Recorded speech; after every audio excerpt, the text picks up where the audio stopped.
많이 먹으면 독되는 반찬. 구독, 좋아요. 건강하게 알아볼게요. 밥상 위에 알록달록 정갈하게 놓인 여러가지 반찬들. 보기만 해도 푸짐하고 정성이 느껴지죠? 우리 한국인에게 반찬은 단순한 밥도둑이 아니라 어머니의 손맛이고 가족의 사랑이며 건강을 챙기는 지혜 그 자체였습니다. 아마 여러분 중에도 그래도 밥상에 반찬 몇 가지는 있어야지, 다양하게 먹어야 건강하지 생각하시면서 매일 정성껏 반찬을 만들거나 사서 드시는 분들 많으실 거예요. 우리가 건강과 정성의 상징처럼 여겼던 이 반찬들 중 일부가 매일 습관처럼 많이 먹었을 때 우리 몸을 서서히 병들게 하는 독으로 작용할 수 있다면 믿으시겠어요? 에이, 설마. 김치 없이, 장아찌 없이 어떻게 밥을 먹어? 하고 고개를 갸웃하실 겁니다. 저도 그랬으니까요. 하지만 오늘 이 영상을 끝까지 보시면 우리가 무심코 매일 집어먹던 그 반찬들이 쌓이고 쌓여 고혈압, 당뇨, 심지어 암의 위험까지 높일 수 있다는 사실에 깜짝 놀라실지도 모릅니다. 특히 매일 같은 반찬을 드시거나 짠맛, 단맛 반찬을 유독 좋아하시는 분들이라면 오늘 이야기가 여러분의 건강 수명을 결정짓는 중요한 분기점이 될 수도 있습니다. 오늘 우건행에서는 우리 식탁의 감초이자 때로는 주연 같은 반찬에 숨겨진 두 얼굴, 즉 많이 먹으면 독이 되는 반찬은 무엇이고 왜 그런지, 그리고 어떻게 하면 건강하게 우리 반찬 문화를 즐길 수 있는지 그 속 시원한 해법까지 낱낱이 파헤쳐 드리겠습니다. 첫 번째, 독되는 반찬을 좋아하고 건강하게 알아볼게요. 짠 반찬 잘못 먹으면 혈압 터지고 위 망가져요. 평생 약 달고 사실 건가요? 우리 몸에 꼭 필요하지만 너무 많으면 소리 없는 암살자가 되는 것이 바로 나트륨, 즉 소금입니다. 과도한 나트륨 섭취는 혈압을 높여 고혈압, 뇌졸중, 심근경색 같은 생명을 위협하는 심뇌혈관 질환의 가장 큰 원인 중 하나예요. 또 이 점막을 계속 자극해서 위험은 물론 위암 발병 위험까지 높인다는 연구 결과도 수두룩합니다. 세계보건기구 WHO의 하루 나트륨 권장량은 2000mg, 소금으로 치면 작은 티스푼 하나 정도인 약 5g입니다. 그런데 한국인의 평균 나트륨 섭취량은 3000mg를 훌쩍 넘어요. 권장량의 1.5배 이상이죠. 이 많은 나트륨 다 어디서 오는 걸까요?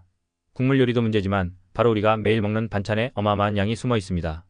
어떤 반찬들이 대표적인 나트륨 폭탄일까요? 첫째, 장아찌류. 마늘, 양파, 깻잎, 오이지 등등. 소금이나 간장에 푹 절여 만들기 때문에 나트륨 함량이 정말 높습니다. 밥 한 숟갈에 한 조각, 이게 쌓이면 엄청난 양이 돼요. 둘째, 젓갈류. 오징어젓, 명란젓, 새우젓 등등. 밥도둑이지만 나트륨 함량은 최고 수준입니다. 셋째, 김치류주의 필요. 물론 김치는 좋은 발효식품이지만 너무 짜게 담근 김치, 특히 묵은지를 많이 먹거나 김치 국물까지 다 마시는 습관은 나트륨 과다 섭취로 이어질 수 있어요. 넷째, 간장 베이스 조림볶음류. 장조림, 어묵볶음, 두부조림 등 간장이 많이 들어가는 반찬들도 주의해야 합니다. 혹시 지금 뜨끔하신 분들 계신가요? 내가 좋아하는 반찬 다 나왔네. 라고요? 걱정 마세요. 해결책이 있습니다. 가장 중요한 것은 양 조절입니다. 밥 위에 반찬을 산처럼 쌓아 먹지 마세요. 작은 접시에 조금씩 덜어 드시고 짠 반찬은 맛만 보는 용도로 생각하세요. 국물이나 양념은 최대한 남기세요. 집에서 만드실 때는 소금, 간장 양을 의식적으로 줄여보세요. 저염 제품을 활용하는 것도 좋고요. 짠 반찬을 드실 때는 칼륨이 풍부한 신선한 채소를 듬뿍 곁들여 나트륨 배출을 돕는 것도 현명한 방법입니다. 두 번째, 독되는 반찬 좋아요, 구독하고 건강하게 알아볼게요. 이 반찬이 당신의 혈당을 망치고 노화를 재촉합니다. 달콤한 배신. 반찬이 달아봤자 얼마나 달겠어? 하시겠지만 생각보다 많은 반찬의 단맛과 윤기를 내기 위해 설탕, 물엿, 올리고당 등이 생각보다 많이 들어갑니다. 과도한 당분 섭취는 혈당을 롤러코스터처럼 만들고 우리 몸을 염증과 노화의 길로 이끕니다. 혈당 스파이크는 췌장을 지치게 해 당뇨병 위험을 높이고 남는 당은 지방으로 쌓여 비만과 지방간을 유발하죠. 만성염증은 또 어떻고요? 피부 노화부터 각종 만성질환까지 설탕은 정말 노화 촉진제라고 할 수 있습니다. 어떤 반찬들이 설탕 폭탄일 가능성이 높을까요? 바로 이 반찬들이 아까 말씀드린 건강식인 줄 알았는데 하고 놀랄만한 반찬들입니다. 첫째, 멸치볶음. 특히 아이들이 좋아하는 달콤 바삭한 멸치볶음에는 물엿이나 설탕이 엄청나게 들어가는 경우가 많습니다. 둘째, 콩자반, 연근조림, 우엉조림. 대표적인 뿌리채소 건강 반찬 이미지죠. 하지만 간장과 함께 설탕이나 물엿으로 윤기나게 조리기 때문에 의외의 설탕 함정입니다. 재료는 건강해도 조리법이 문제인 거죠. 셋째, 단무지. 시판 단무지에는 단맛을 내기 위해 설탕이나 인공 감미료가 첨가된 경우가 많습니다. 넷째, 일부 나물 무침. 고소한 맛이나 새콤달콤한 맛을 살리기 위해 설탕을 넣는 레시피도 꽤 있습니다. 혹시 단짠단짠의 매력에 빠져 계신가요? 나도 모르게 설탕 중독에 빠져 있을 수도 있습니다. 해결책은 역시 줄이는 것입니다. 집에서 만드실 때 설탕, 물엿 양을 레시피의 절반으로 줄여보세요. 처음엔 어색해도 금방 적응됩니다. 양파나 과일배, 사과 등을 갈아 넣어 자연 단맛을 활용하되 이 역시 과당이므로 양 조절은 필수입니다. 재료 본연의 맛을 살리는 담백한 조리법, 이게 바로 건강의 지름길입니다. 마지막으로 독되는 반찬. 구독, 좋아요, 행복 건강하게 알아봐요. 매일 먹는 이 반찬, 암 위험 높일 수도? 조리법 하나 바꿨을 뿐인데 혹시 분홍 소시지 부침이나 햄구이를 반찬으로 자주 드시나요? 이런 가공육에는 보존과 발색을 위해 아질산 나트륨이 들어가는 경우가 많습니다. 이 성분이 특정 조건에서 니트로사민이라는 발암 가능 물질로 변할 수 있다는 우려가 있어요. 가공육을 매일 먹는 건 피하는 게 좋겠죠. 또 감자채 볶음이나 각종 전, 튀김류 반찬은 어떠신가요? 탄수화물 많은 식재료를 고온에서 오래, 특히 갈색으로 바삭하게 볶거나 튀기면 아크릴 아마이드라는 유해 물질이 생길 수 있습니다. 이것 조리법도 잠재적 발암 물질로 분류돼요. 약간 타듯이 바삭하게 볶아야 제맛인데 하시는 분들 계시죠? 하지만 그 제맛이 건강에는 독이 될 수 있다는 사실. 해결책은 간단합니다. 가공육 반찬은 가끔 특별한 날에만 드세요.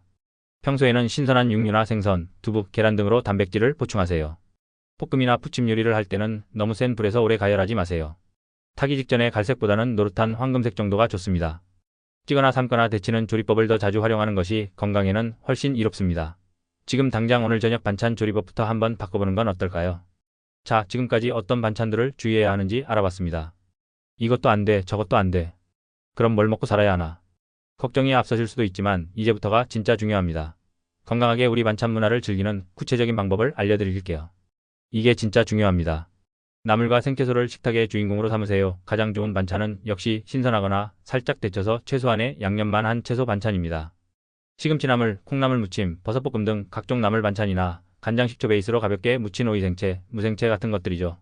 소금, 간장, 기름 양만 잘 조절하면 최고의 건강 반찬입니다. 두부와 계란을 자주 활용하세요. 찌거나 부친 두부, 계란찜, 계란말이 등은 훌륭한 단백질 반찬입니다. 역시 간은 싱겁게 하는 것이 포인트. 집 밥의 힘을 다시 한번 강조합니다. 외식이나 배달 음식의 반찬은 우리 입맛을 사로잡기 위해 간이 셀 수밖에 없습니다. 건강을 생각한다면 조금 번거롭더라도 집에서 직접 만들어 드시는 것이 나트륨과 설탕 섭취를 줄이는 가장 확실한 방법입니다. 양을 조절하는 마음챙김 식사 습관. 아무리 건강한 반찬이라도 과식은 금물. 특히 짠맛, 단맛 반찬은 맛보기 용도로만 소량 섭취하세요. 밥 한 숟갈에 반찬 하나씩 번갈아 먹는 습관을 들이는 것도 좋습니다. 밥보다 반찬을 더 많이 먹는 습관은 버리셔야 합니다. 작은 종지에 덜어 드세요. 건강 반찬 접시를 기억하세요. 접시의 절반은 신선하거나 살짝 데친 채소나물로 채우세요. 나머진 두부, 계란, 살코기 등 단백질 반찬, 남은 14은 잡곡밥으로 구성하는 겁니다. 짠맛 단맛이 강한 장아찌나 젓갈, 조림류는 이 접시 위에 아주 작은 포인트처럼 올린다고 생각하세요. 주연이 아니라 특별 출연입니다. 오늘 우건행에서는 많이 먹으면 독이 되는 반찬이라는 주제로 이야기를 나눠봤습니다. 우리 식탁에 너무나 익숙해서 그 위험성을 간과하기 쉬웠던 나트륨과 설탕 문제, 그리고 가공식품과 조리법의 함정까지 짚어봤습니다. 핵심은 균형과 인식 그리고 조절입니다. 우리 고유의 훌륭한 반찬 문화는 지키고 발전시키되 건강을 해칠 수 있는 과도한 염분과 당분 섭취는 경계해야 합니다. 오늘부터라도 내가 매일 먹는 반찬에 조금 더 관심을 기울여 보세요. 어떤 재료로 만들었는지, 얼마나 짜고 단지, 내가 얼마나 많이 먹고 있는지 말입니다. 작은 변화가 모여 큰 건강을 만듭니다. 덜 짜게, 덜 달게, 더 신선하게. 이것만 기억하셔도 여러분의 건강 수명은 분명 달라질 겁니다. 우리 건강 행복, 바로 이런 작은 식습관 변화에서 시작되는 거니까요. 우건행이 여러분의 건강 여정의 든든한 동반자가 되어드리겠습니다. 오늘 내용이 도움이 되셨다면 구독자 여러분의 따뜻한 좋아요 부탁드리고요. 여러분만의 건강 반찬 레시피나 나트륨 설탕 줄이는 꿀팁이 있다면 댓글로 마구마구 공유해주세요. 우리 우건행. 가족들과 함께 건강 정보를 나누면 더욱 좋겠죠?